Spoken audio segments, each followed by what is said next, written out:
Aleluia, aleluia, aleluia.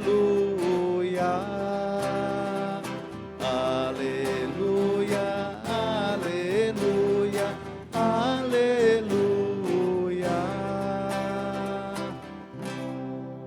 Que o Pai do Senhor Jesus Cristo nos dê do sabor o Espírito, conheçamos assim a esperança, a qual nos chamou como herança. Aleluia, aleluia, aleluia. Aleluia, aleluia, aleluia. O Senhor esteja convosco. Proclamação do Evangelho de Jesus Cristo, segundo Mateus.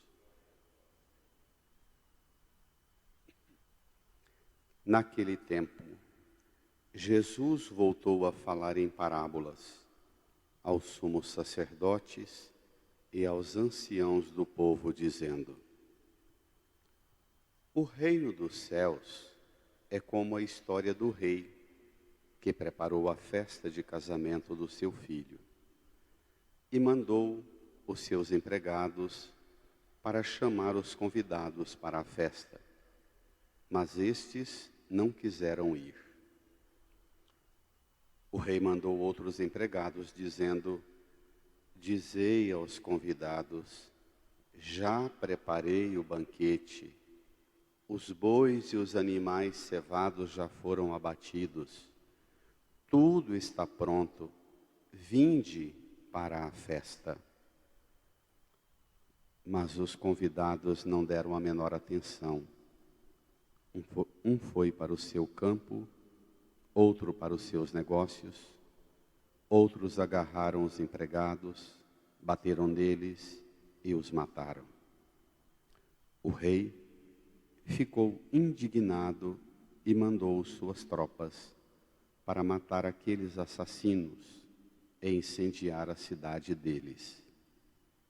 Em seguida, o rei disse aos empregados: a festa de casamento está pronta, mas os convidados não foram dignos dela. Portanto, ide até as encruzilhadas dos caminhos e convidai para a festa todos os que encontrardes. Então, os empregados saíram pelos caminhos e reuniram todos os que encontraram, maus e bons. E a sala da festa ficou cheia de convidados. Quando o rei entrou para ver os convidados, observou aí um homem que não estava usando o traje de festa e perguntou-lhe: amigo, como entraste aqui sem o traje da festa? Mas o homem nada respondeu. Então o rei disse aos que serviam: amarrai os pés e as mãos desse homem e jogai-o fora na escuridão. Aí haverá choro e ranger de dentes, porque muitos são chamados e poucos são escolhidos. Palavra da salvação.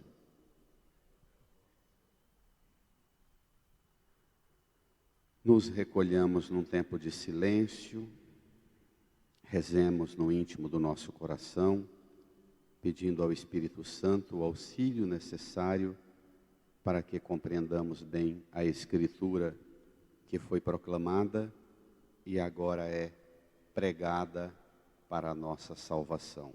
Rezemos.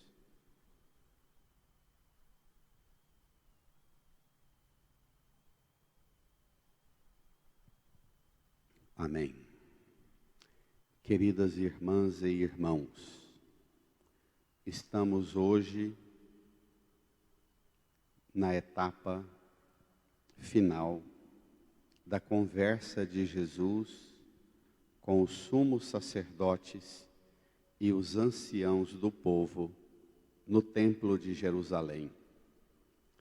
Depois de um longo caminho com os apóstolos, por 3 anos ele caminhou com os apóstolos, preparou-os, formou-os, e agora, há 3 domingos, nós acompanhamos Jesus, que depois de entrar em Jerusalém, tal como celebramos no domingo de Ramos, ele foi direto para o templo, o santuário de Jerusalém, e lá ele expulsou os vendilhões do templo, virou as mesas dos cambistas, deu uma bronca nas autoridades, dizendo: não façais da casa de meu pai uma casa de comércio.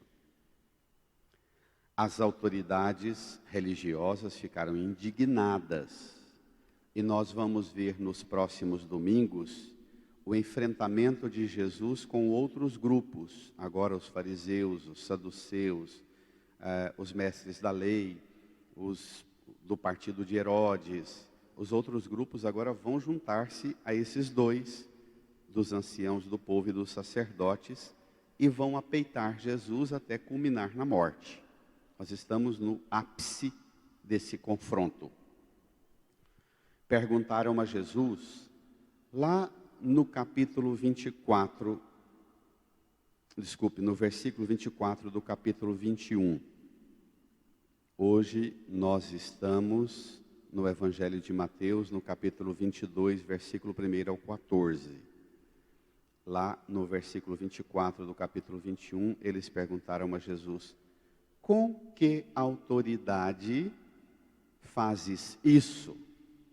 Faz um chicote, vira as mesas dos cambistas, expulsa os vendilhões do templo? Com que autoridade?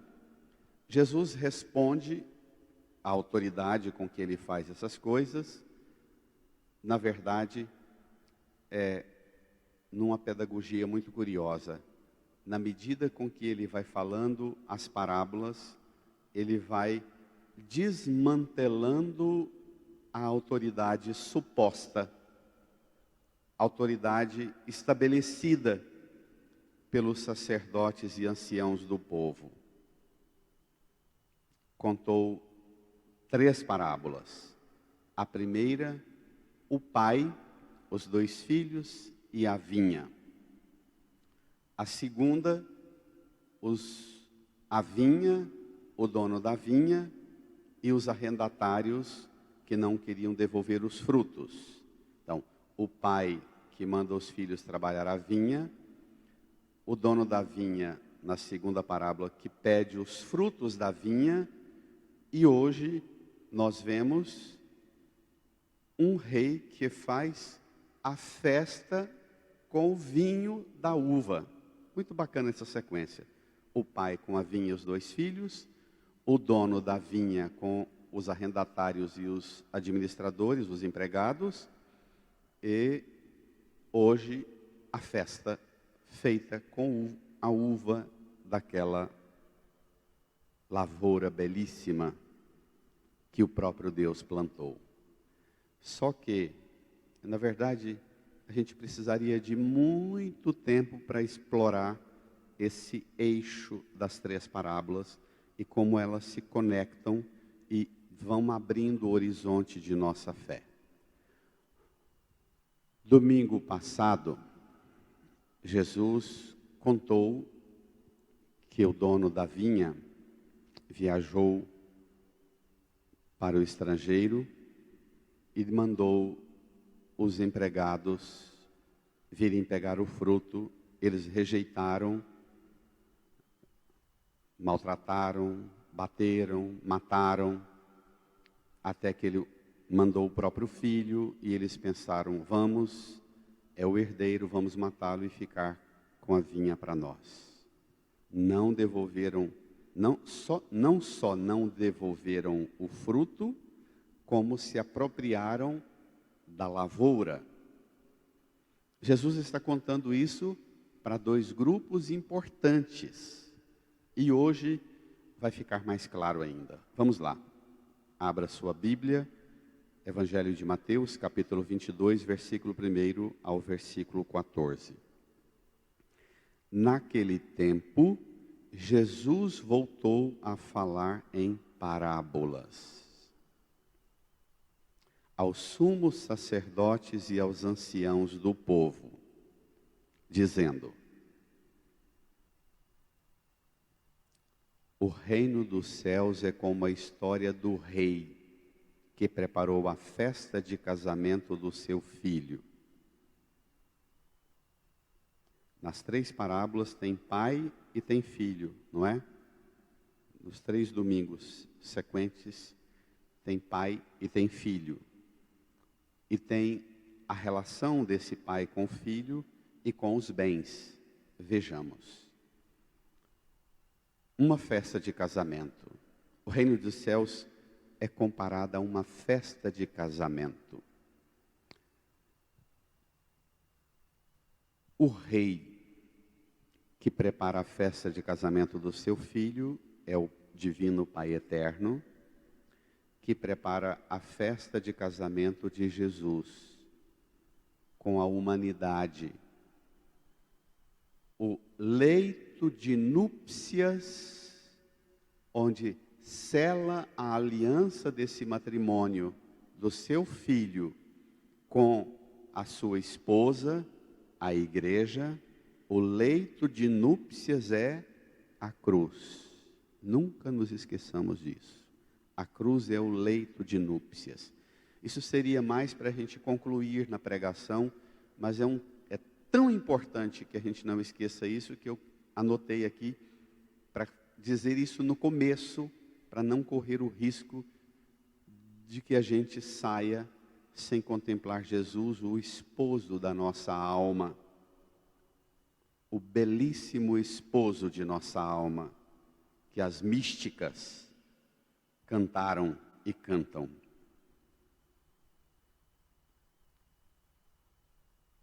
A igreja é a esposa, não mais o Israel histórico, do qual compunha como liderança os anciãos do povo, os sumos sacerdotes. Está sendo formado um novo grupo de gestão da vida dessa esposa. Jesus, o filho do rei, e os apóstolos são imagem do esposo que cuida da esposa. O Antigo Testamento desenvolve ao longo de todo o Antigo Testamento e também do Novo Testamento, associar Deus como um rei. Os Salmos, a literatura sapiencial é que mais dão para a gente essa imagem. Falam de Deus como um rei. E falam do Messias sonhado,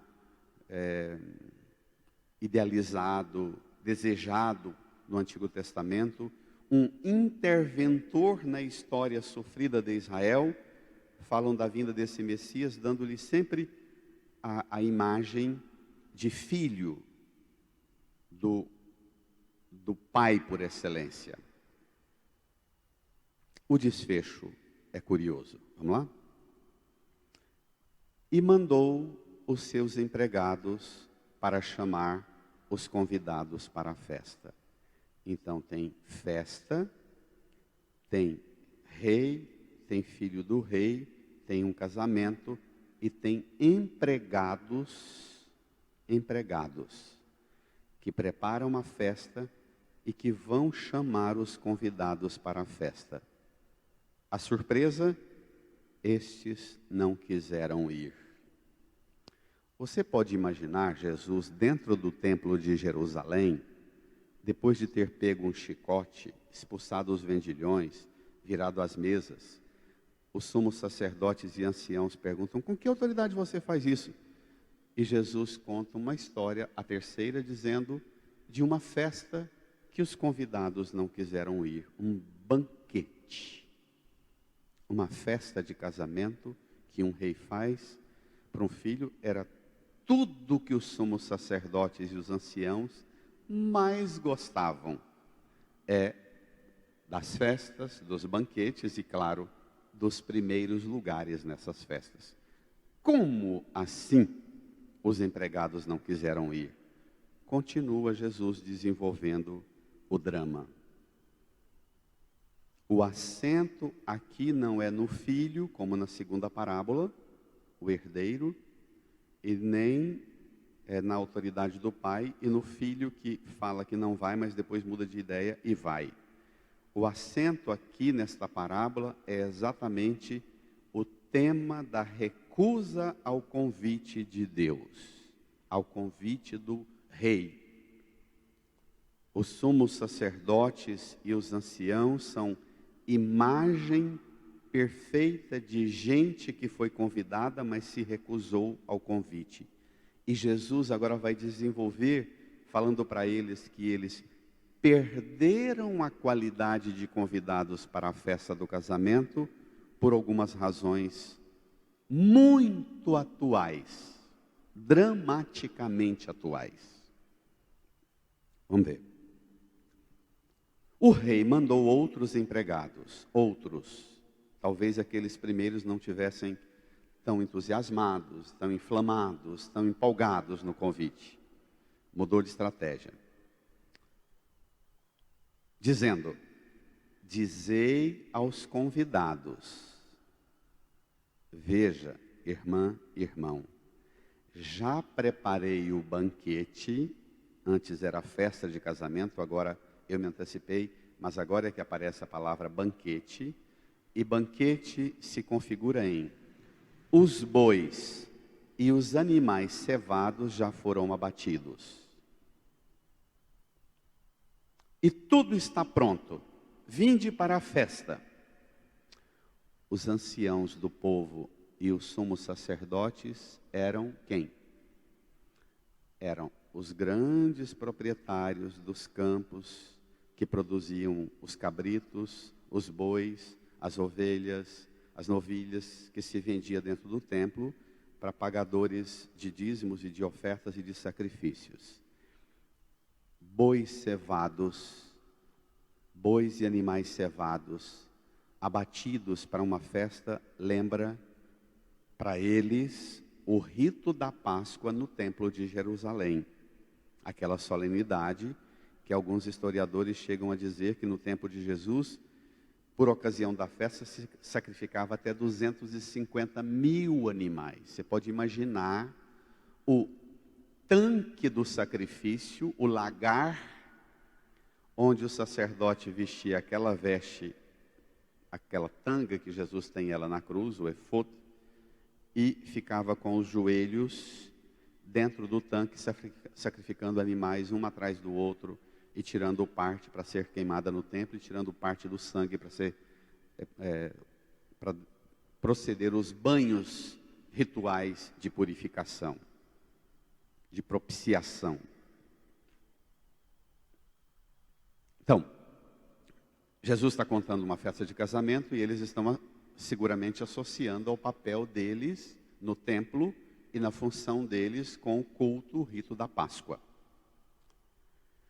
De novo, mas os convidados não deram a menor importância, não quiseram, e agora por segundo, não deram a menor atenção.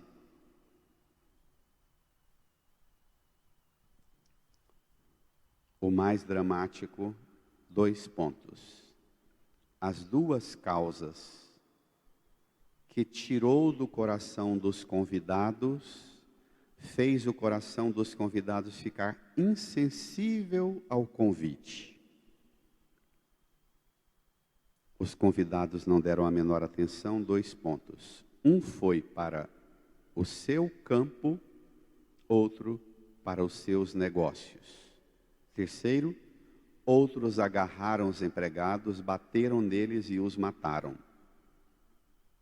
Lembra a insistência de Deus enviando os pregadores, os profetas, anunciando aos aos sacerdotes, aos anciãos do povo, à liderança política de Israel: convertam-se, vocês estão dirigindo essa nação, conduzindo esse país de uma maneira que se opõe à vontade de Deus. O que vocês transformaram a religião não bate com o que Deus quer, espera, deseja.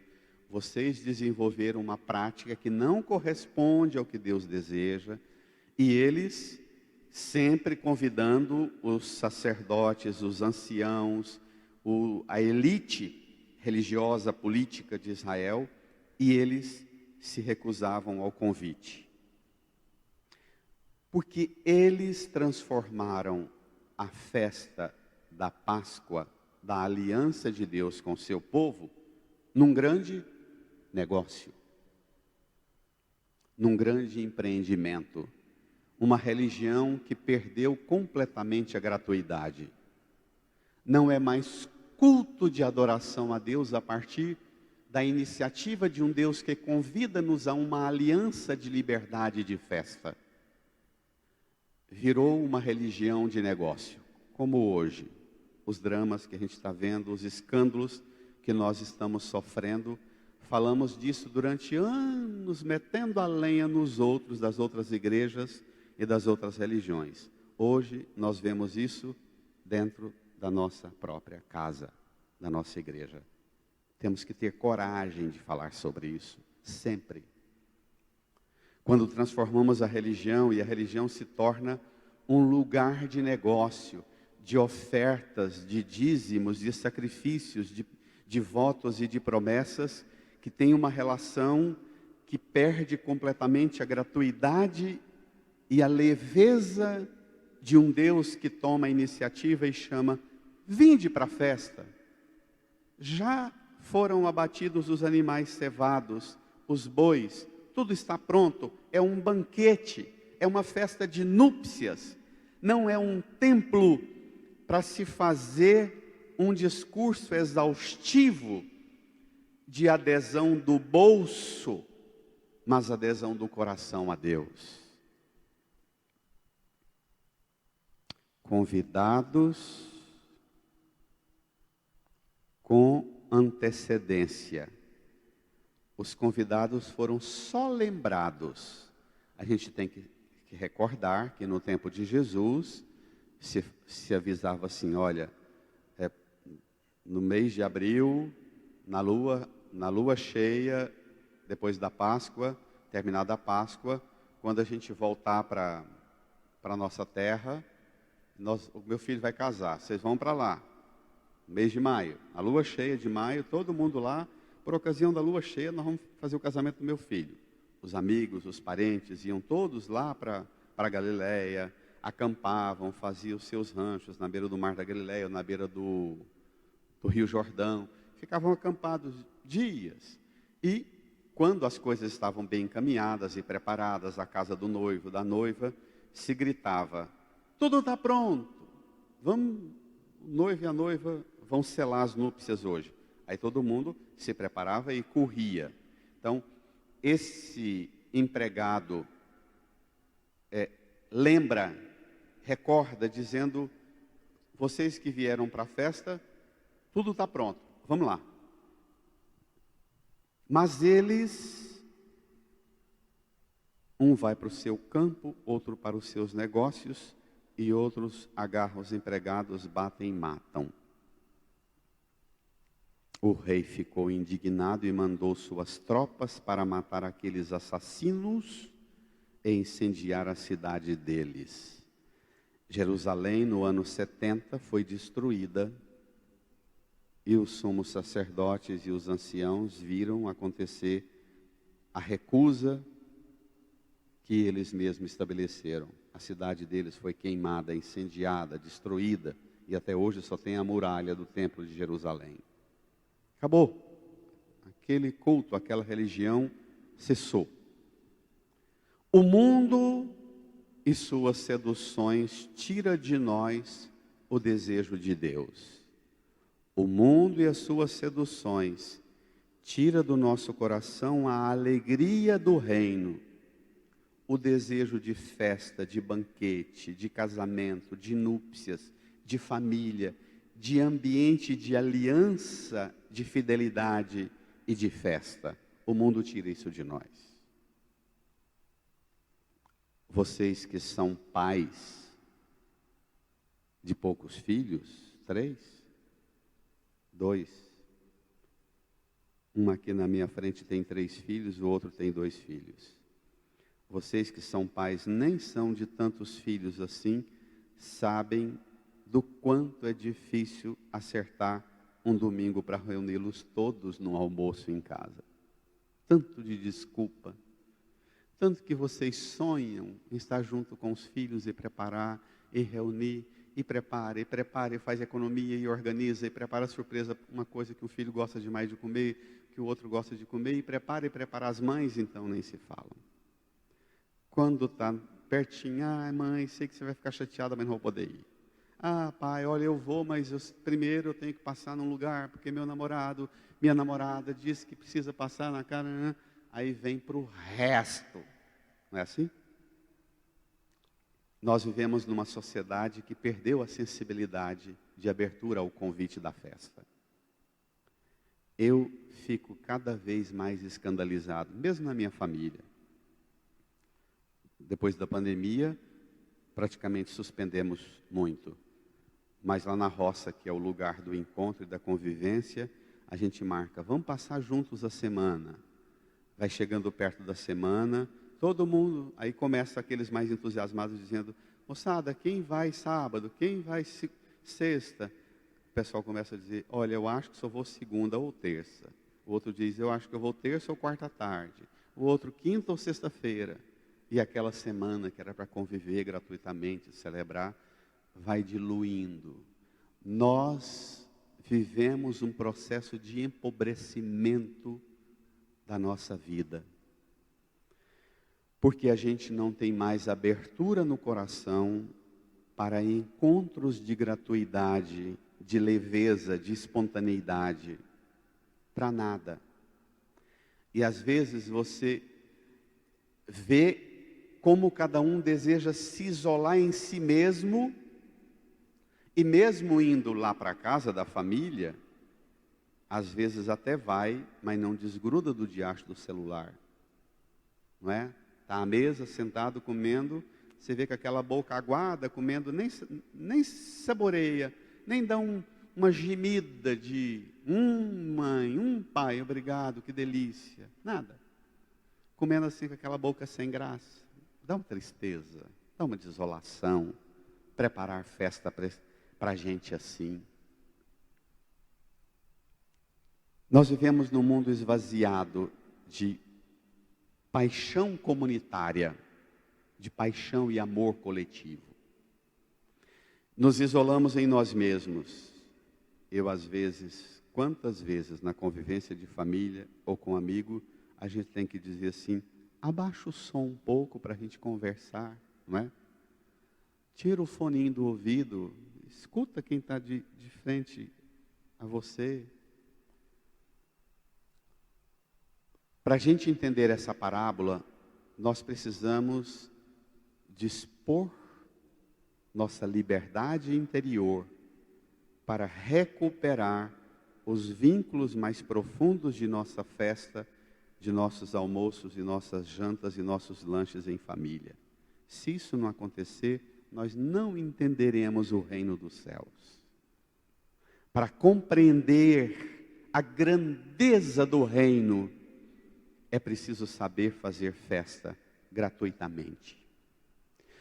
O seu campo e os seus negócios e a sua violência que agarra o empregado, bate e mata, porque você não quer sair do seu cantinho, do seu fone de ouvido, do seu tablet, do seu celular, do seu iPhone.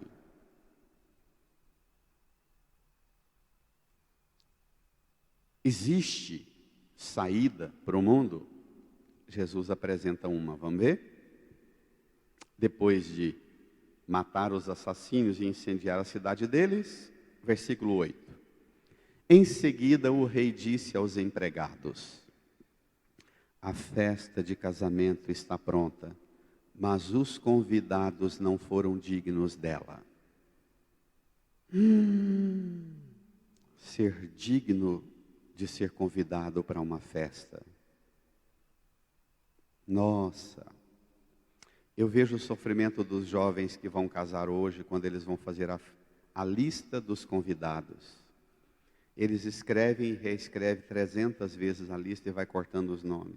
Devolve o nome, corta de novo pela segunda vez, põe de novo, corta outra vez, repete isso. A mãe fala, não, você cortou, mas você vai ter que chamar isso aqui. Não tem mais vínculo com esse povo, mãe, não conheço mais, não convivo, pai, com essa pessoa. O pai diz, não, mas nós devemos à família dele, ao pai dele, à mãe dele, ajudou muito a gente, conviveu muito a gente. Hoje nós temos uma crise também da dignidade dos convidados. Aqui são convidados que provaram não serem dignos, porque receberam o convite e depois por 2 vezes os empregados vieram gritar e dizer, a festa, o banquete está pronto. Qual é a saída para esse banquete pronto? Versículo 9. Portanto, ide até às encruzilhadas dos caminhos e convidai para a festa todos os que encontrardes. Divino Pai eterno, Jesus contando essa parábola para sumos sacerdotes e anciãos. Encruzilhada é lugar de gente encardida. É lugar de quem não tem campo e nem negócio. Não tem emprego, não tem casa, não tem família, não tem tradição. Não tem TFP, tradição, família e propriedade. Encruzilhada é lugar de quem não tem as seguranças das ilusões do mundo. Encruzilhada é lugar do resto. Eu tenho uma amiga muito querida, a Michele, que quando ela visita a gente, sempre que termina o almoço ou uma refeição, discretamente ela começa a lavar e limpar as vasilhas e organizar tudo. E a gente diz, não, vamos sentar, vamos conversar, depois vocês vão embora, eu limpo isso aí. Ela diz assim, não, amigo, a gente avalia mesmo o que eles significam para a gente, pelo jeito que eles deixam a gente e a casa da gente quando vão embora. É lá, limpando a sujeira que deixaram, que você começa a perguntar, será que compensa? Vale a pena trazer esse casal com esses meninos custosos que quebram tudo, sujam tudo, esparramam tudo, lambuzam tudo, espalham coisa em tudo quanto é canto, e não diz desculpe, e não diz pega e põe no lixo, guarda, lava, limpa, põe no lugar. Até na igreja, tem dia que termina a missa, a gente tem que sair catando os papéis dos lixos, dos papéis de balinha, de chocolate, de bolacha, de bebida, de suquinho que fica aqui na igreja. Quantas vezes você vê o lixo debaixo dos bancos assim? Chiclete, você passar a mão debaixo do banco da igreja, está cheio de chiclete. Quando as pessoas na hora da comunhão vêm mascando chiclete, igual vaca, mascando coco, você tem que dizer para a pessoa, tira a goma da boca, que eu não vou botar o corpo e sangue de Cristo. O cordeiro imolado para a sua salvação, e a pessoa está tão distraída na mascação de uma borracha, que ela quer receber Jesus misturado com a borracha. Doido, né? Triste demais. E olha que tem aumentado muito o número de pessoas idosas, mais velhas, que ficam na igreja mascando chiclete, a missa inteira, e vem comungar mascando. São poucos não, porque hoje tem toda essa coisa do medo de estar com mau hálito, então fica o tempo inteiro querendo estar com a boca cheirosa, e fica mascando um trem para estar cheirosa. Hoje, todo mundo quer estar cheiroso, porque precisa ser aceito cheiroso, então existe uma compulsão, um medo de não cheirar. nas encruzilhadas tem gente que vem para a festa que não vem cheirando. Ai, ai, ai. A gente precisaria ter um curso para participar da missa. Para participar do banquete das núpcias. A gente precisaria fazer curso para ensinar como aceitar convite para ir almoçar na casa do papai e da mamãe, do vovô e da vovó, cada domingo, dos irmãos, dos amigos. Os convidados não foram dignos. Chame nas encruzilhadas, convidai para a festa todos os que encontrardes. Encruzilhada, para você mais jovem, que não entende essa linguagem, encruzilhada para nós mais velhos, era o quê? Era o símbolo da dúvida, não é? É o lugar da crise, é o lugar do sem rumo, do sem direção, é o lugar do demônio, da dúvida, não sei para onde vou, é o lugar da macumba, porque é o lugar da, você não sabe, você faz a oferenda lá e não sabe de que lado virá Deus, se é do bem ou do mal, para comer essa oferenda. Encruzilhada, jovem, significa esse lugar interior. Encruzilhada aqui não é só aqueles trevos nas saídas da cidade, mas é também um lugar interior, onde habita em você um monte de dúvida, de falta de rumo, de falta de direção. Entenda assim também. Versículo 10. Então os empregados saíram pelos caminhos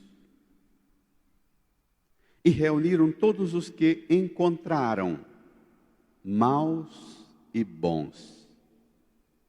Jesus está caçando confusão demais com sumos sacerdotes e anciãos, contando essa parábola. Eu queria te propor um exercício. Hoje, você se encontra em alguma encruzilhada na sua vida? Encruzilhada na sua vocação, na sua missão, no seu casamento, na sua profissão? Encruzilhada. Estou sem rumo, pai. Estou sem rumo, mãe. Estou sem rumo, padre. Não sei que direção assumir. Hoje, se você está numa encruzilhada também moral, ética, espiritual, se você está assim hoje eu tenho uma notícia.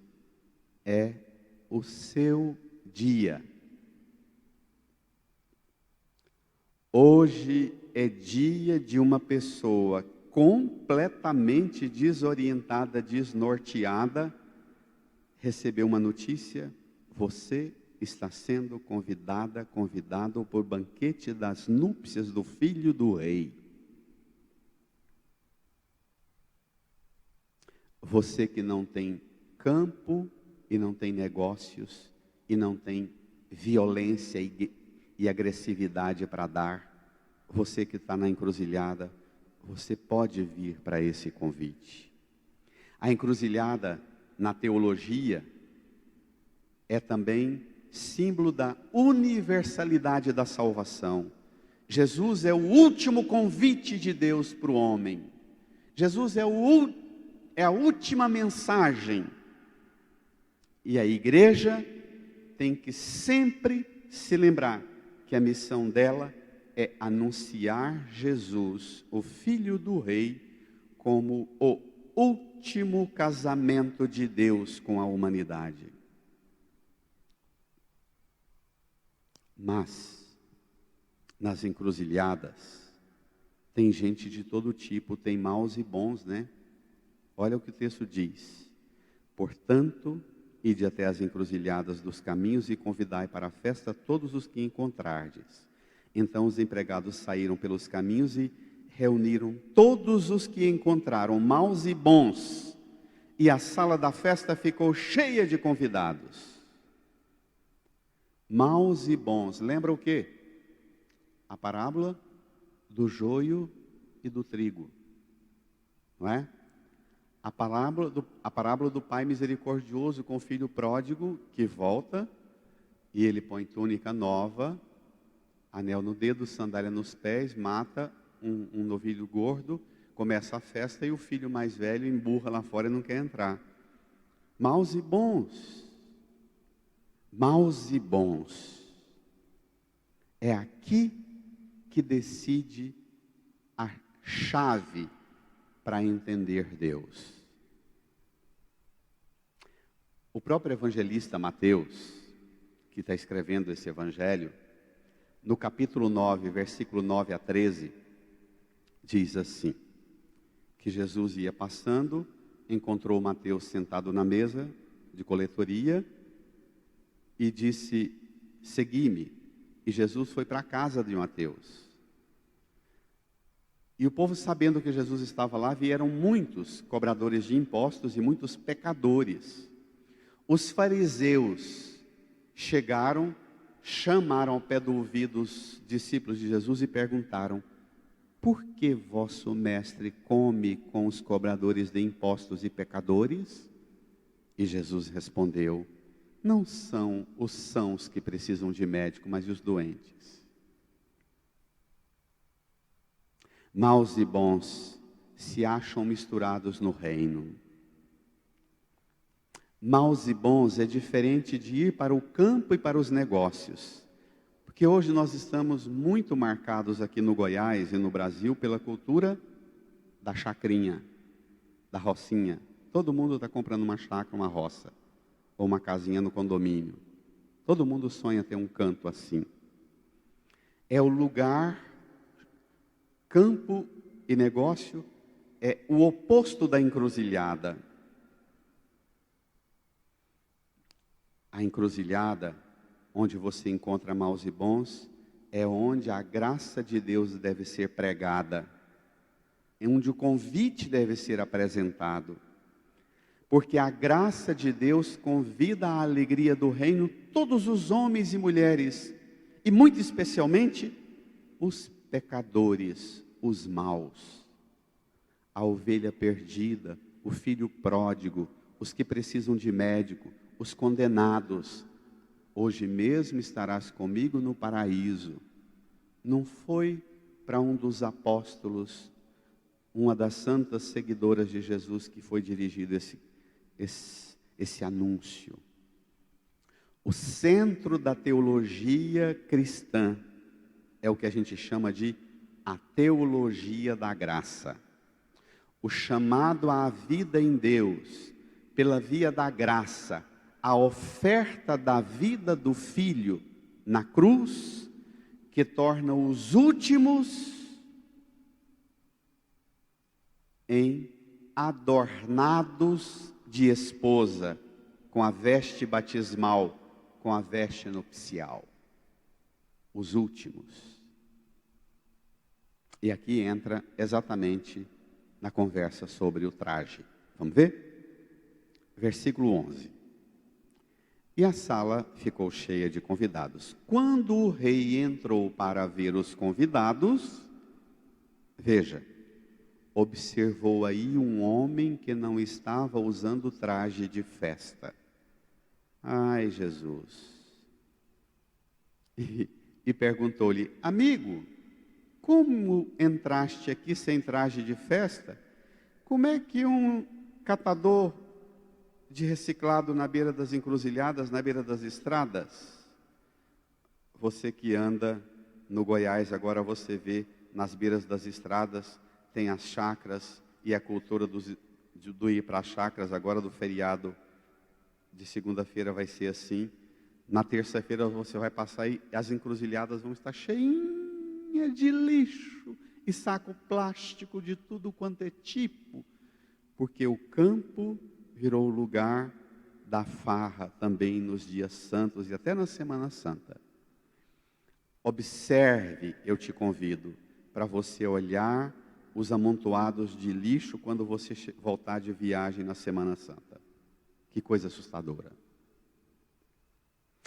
Traje de festa, Jesus, para catador de lixo, para prostituta que estava na encruzilhada procurando clientes. Que traje de festa é esse, Jesus? Aqui a gente entra num tema importante. Traje de festa. Lembra imediatamente a veste do batismo. É o novo critério para participar da Páscoa. Lembra como é que tinha que participar da primeira Páscoa lá ainda no Egito, antes de atravessar o Mar Vermelho? Rins cingidos, cajado na mão, lembra? Agora aqui é um traje de festa. De novo, remete à Páscoa primeira. É o adorno com que se faz essa travessia, da encruzilhada para um banquete, para uma aliança. Este é o cálice do meu sangue, o sangue da nova e eterna aliança que será derramado por vós e por todos. Traje de festa, o símbolo da fé, da alegria, da salvação ou da justiça, das boas obras, que Mateus sublinha continuamente. Lá no capítulo 5, versículo 16 a 20, Jesus falou: vós sois o sal da terra. Não se acende uma luz para colocá-la debaixo de um alqueire, mas num lugar bem alto, a fim de que as pessoas, vendo as vossas boas obras, glorifiquem o vosso Pai que está nos céus. A veste é símbolo das boas obras. Capítulo 7, versículo 21 e 22. Não basta dizer Senhor, Senhor, mas ouvir a palavra de Deus e pôr em prática. O convite de Deus é gratuito, mas é também exigente. No livro do Apocalipse, no capítulo 9, versículo 14, que daqui uns dias, na festa de todos os santos, vamos ler. Lembra do menino João, pergunta, o idoso, o ancião, pergunta para o menino João, lá na liturgia celeste, aquela multidão diante do trono e do cordeiro, trajavam vestes brancas e palmas nas mãos. O ancião pergunta ao menino João: quem são estes? Trajam vestes brancas e palmas na mão. Eu não sei, tu é que sabes, meu Senhor. E o ancião diz: estes são os que vieram da grande tribulação, lavaram e alvejaram as suas vestes no sangue do Cordeiro. Os judeus foram os primeiros eleitos, mas agora eles recusaram Cristo. Agora, os que aceitam o convite para serem batizados são chamados ao traje do batismo. Você pode recordar, muitas e repetidas vezes aparece na Bíblia esta imagem de comida e de veste. No livro do Gênesis, no capítulo 2 e 3, está lá, bem no comecinho da Bíblia, a conversa sobre comida, o paraíso, o Éden que Deus cria e depois põe o homem e a mulher lá, e o tema da comida. Não comais desse fruto, o resto tudo vocês podem comer. E da bebida. Apocalipse, capítulo 22, versículo 14. Felizes os que lavam suas vestes, para que lhes caiba o direito à árvore da vida e possam entrar pelas portas na cidade santa. Esse é o quinto dos últimos capítulos versículos da Bíblia. Os últimos 5 versículos da Bíblia, esse é o quinto. A Bíblia começa falando de comida e de veste e termina falando de comida e de veste. Porque é símbolo da proteção do corpo externa, a veste, e da proteção do corpo interna, a comida. É a expressão mais profunda da forma com que Deus cuida de mim e de você. Comida e bebida e veste é expressão da graça de Deus que cuida de mim e de você. E os campos e os negócios e a violência é o oposto. O campo, lá dos que preferiram ir para o campo e para os negócios, ou agarraram os empregados e partiram para a violência, ir para o campo, ou ir para os negócios, ou ir para a violência, são as 3 alternativas de hoje. Não, vamos para a chácara, vamos para o conforto, vamos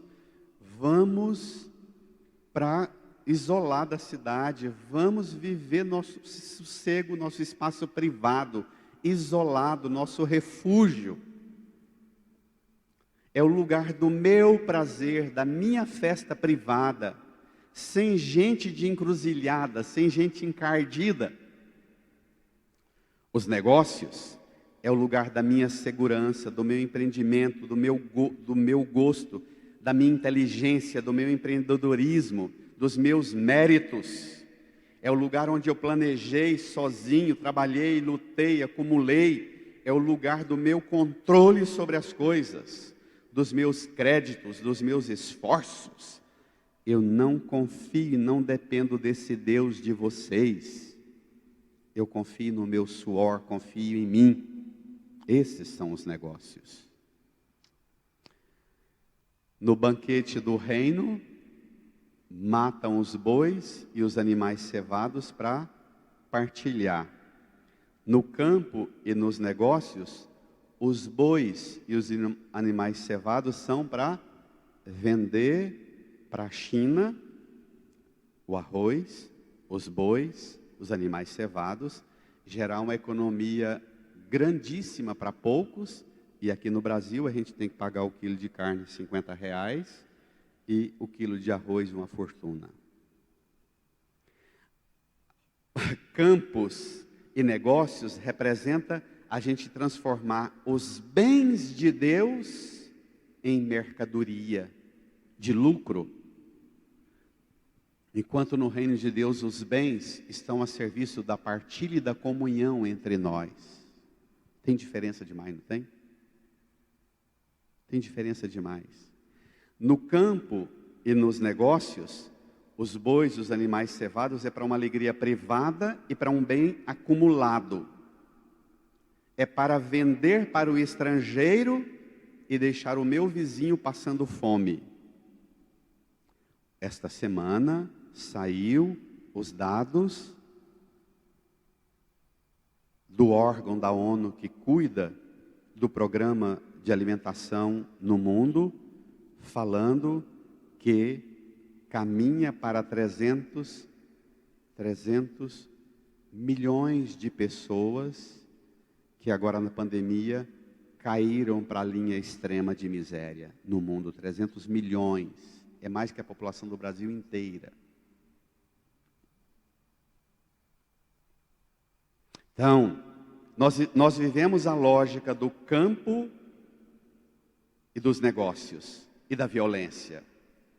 Hoje, a solução para nós é o campo, o negócio e a violência.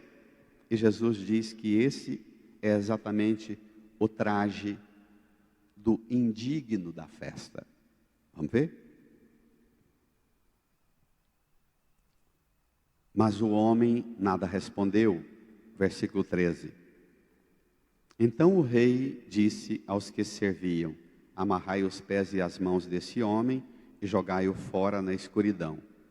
Aí haverá choro e ranger de dentes, o oposto da festa. Porque muitos são chamados e poucos escolhidos. O critério para ser escolhido é que você ponha o centro, a cruz de Jesus. Quem quiser me seguir, renuncie a si mesmo, renuncie o seu campo, renuncie os seus negócios, renuncie a sua violência. Tome sua cruz e me siga, pois quem quiser salvar a sua vida vai perdê-la, mas quem perder a sua vida por causa de mim, esse a salvará.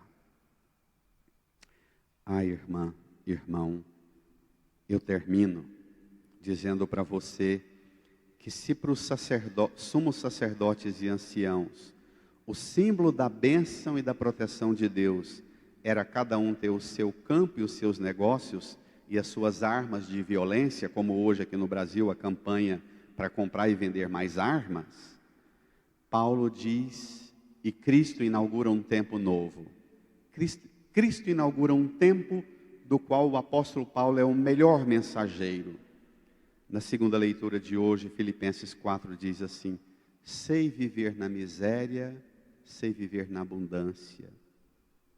Eu aprendi o segredo de viver em toda e qualquer situação, estando farto, passando fome, tendo de sobra ou sofrendo necessidade. Lindo isso, né? Então, o campo, os bens, os negócios não são mais sinais da bênção de Deus sozinhos. O sinal da bênção de Deus é, em vista da minha fidelidade à graça do batismo que eu recebi, em minha fidelidade em viver uma vida santa, reta, pura, conforme a graça do batismo me confere, qualquer situação eu enfrento, porque sei que Deus está comigo. O salmo de hoje: Tu és, Senhor, o meu pastor, por isso nada em minha vida faltará. Tudo posso naquele que me dá força. Tem gente que repete essa palavra, fala que tudo posso, e parece que eu posso tudo. Posso não.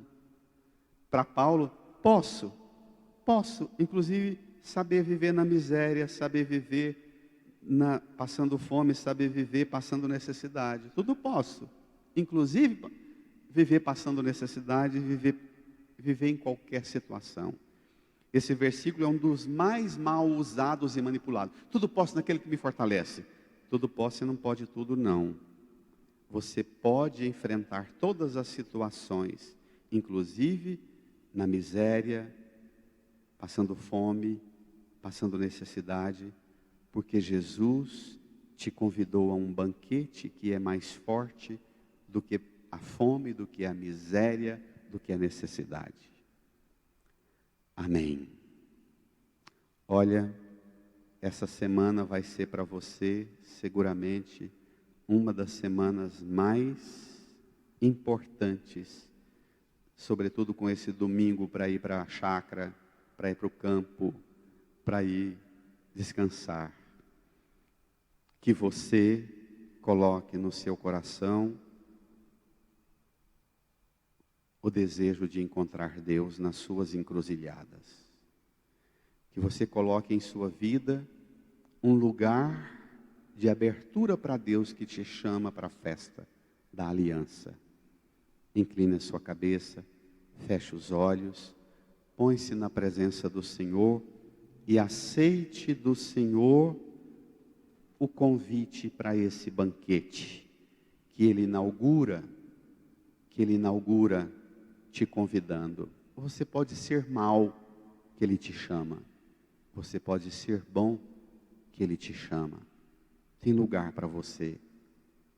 E você precisa pedir a Ele que te dê uma veste nova de perdão dos pecados, de recuperação e regeneração da graça do batismo, pelo perdão, pelo arrependimento, pela pregação, pela força do Espírito Santo, que você tenha uma veste, um traje de festa, um traje da graça do batismo, um traje do amor misericordioso do Pai, que te espera para te abraçar, te beijar, te pôr sandália nos pés, anel no dedo e te acolher no banquete das núpcias, onde Jesus, no leito da cruz, derramou o seu sangue e selou a aliança com a esposa, a igreja, aliança eterna de amor, de perdão,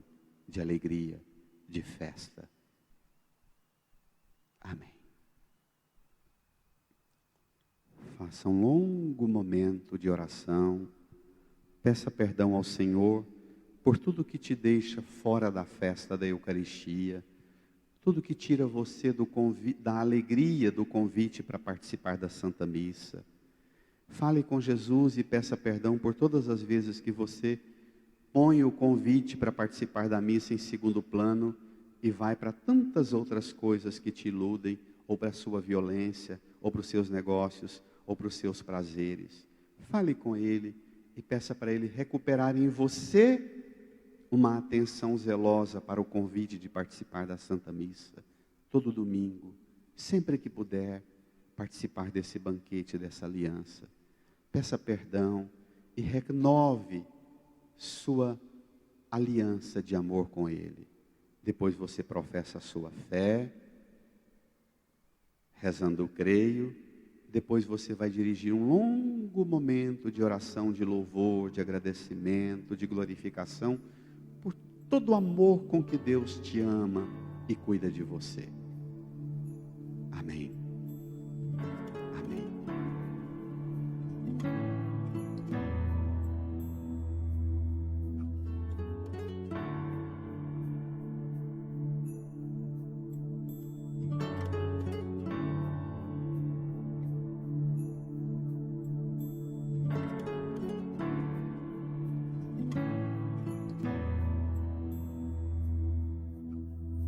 Beijo a tua paixão, que me liberta das minhas paixões.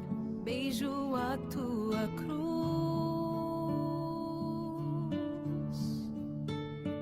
que condena e esmaga o pecado em mim.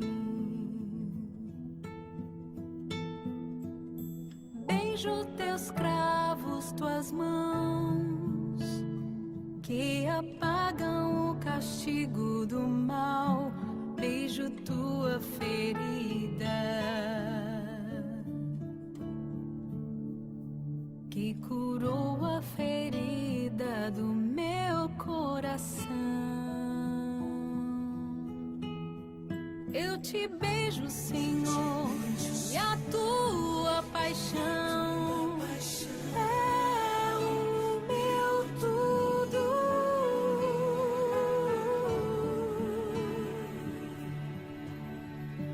És meu tudo, Jesus, amado de minha alma.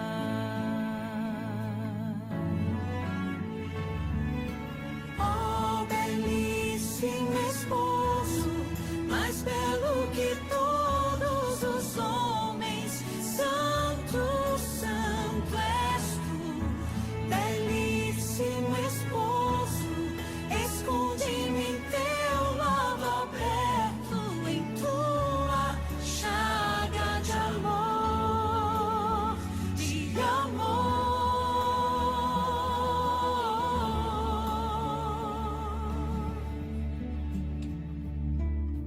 Beijo a lança que abriu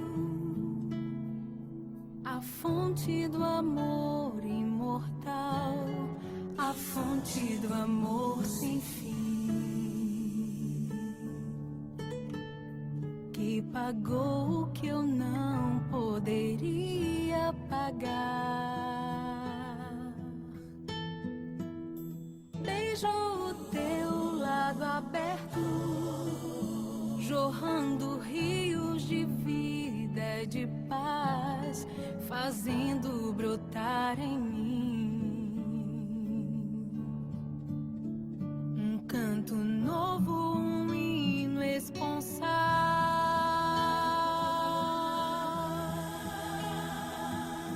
Beijo tuas vestes que esconderam minhas misérias.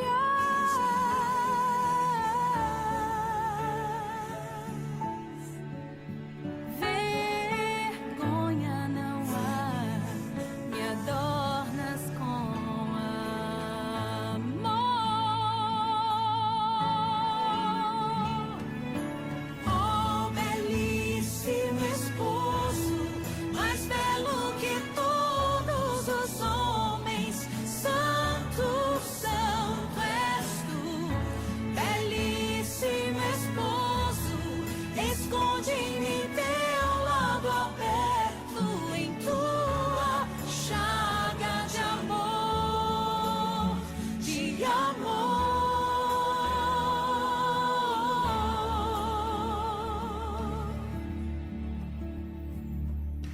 Beijo os lençóis que envolverão o teu corpo ferido de amor e cobrirão meu coração. Revestiram-me de realeza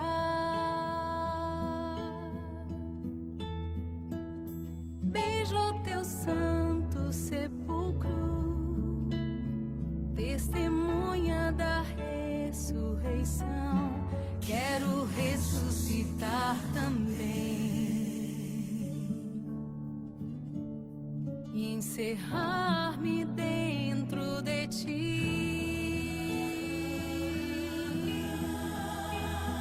Quero em ti mergulhar e então renascer na tua chaga criadora.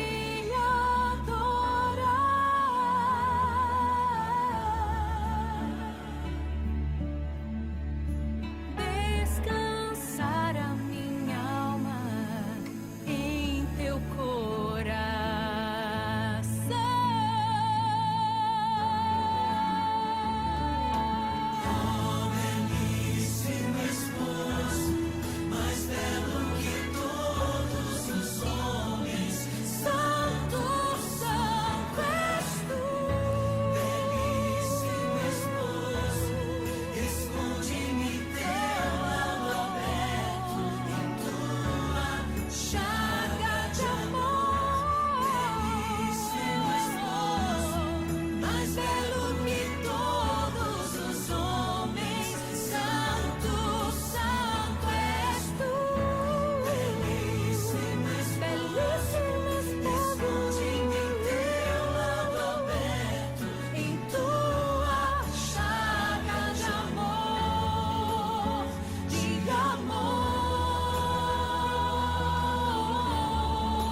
Oremos. Ó Deus Todo-Poderoso, nós vos pedimos humildemente que, alimentando-nos com o corpo e o sangue do vosso Filho, possamos participar da vossa vida, por Cristo nosso Senhor. Irmã, irmão, retome sua vida nesse dia tão bonito de Nossa Senhora Aparecida, Dia das Crianças. Retome a sua vida com a alegria de ser sempre convidada para a festa das núpcias do Cordeiro. É uma pena que no Brasil, um dia santo da padroeira se tornou um feriado e mais ainda um feriadão. Uma pena. Invocamos e suplicamos a bênção de Deus sobre nós, sobre você, que essa graça abundante de Deus seja derramada e transborde na sua vida como na vida de Nossa Senhora. O Senhor esteja convosco. Inclinai-vos para receber a bênção. O Deus de bondade, que pelo Filho da Virgem Maria quis salvar a todos, vos enriqueça com a sua bênção. Amém. Seja-vos dado sentir sempre por toda parte a proteção de Nossa Senhora da Conceição Aparecida, por quem recebestes o Autor da vida. Amém. E vós, que vos reunistes hoje para celebrar a festa da padroeira, Rainha do Brasil, possais escolher os frutos da alegria espiritual e o prêmio eterno. Amém. Por intercessão de Nossa Senhora da Conceição Aparecida, abençoe-vos Deus Todo-Poderoso, Pai e Filho e Espírito Santo. Tenha um bom domingo, uma feliz semana e de em paz, que o Senhor vos acompanhe. Fique em paz, que o Senhor sempre te guarde. Amém.